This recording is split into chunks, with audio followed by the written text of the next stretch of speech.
体育的消息来关心亚当运起国啊，冰湖混双的比赛，咱台湾是8比9输给香港。所以咱要对阵科威特继续拼晋级。也来咱台湾男子冰球的代表队对日本，可惜是以15比0输去。亚洲冬季运动会预赛第2天，台湾男子冰球队踢到铁棒。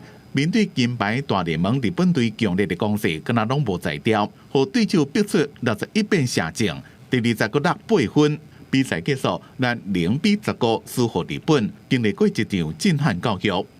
当然，这是一个强度很高的比赛，在台湾基本上很难去经历到这些东西，不管是身体上的碰撞，或者是他们在就是使用身体上面来说，都比台湾的还要强很多。真正唔甘愿，因为比赛前才拍过土耳其U20大赛，还阁摕到第2名，但高所无法度适应日本队的拍法，爱赶紧找回手感。因为世界各国拢启用规划选手，所以这阵也正硬斗，要对顶一届银牌韩国，教练已经传好战术。那我觉得韩国可能更多的身体，所以我这场有要求他们身体的接触要多一点，那也是去面对到下一场会遇到的情况。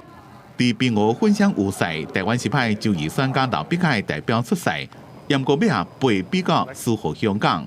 虽然第一战输，不过下一场对科威特也是有机会。因为台湾代表团的大团已经正式到哈尔滨，想必看好的竞速出兵代表队也伫现场话传好啊。因为这次我们女生陈英竹在100公尺是其实有机会拿牌的。这边总共67位国手参加比赛，从台湾参加亚当运史上选手人数上最一届，希望会让在明年冬季奥运来进前，刺激台湾的选手替台湾抢更加侪门票。公司新闻采访报道。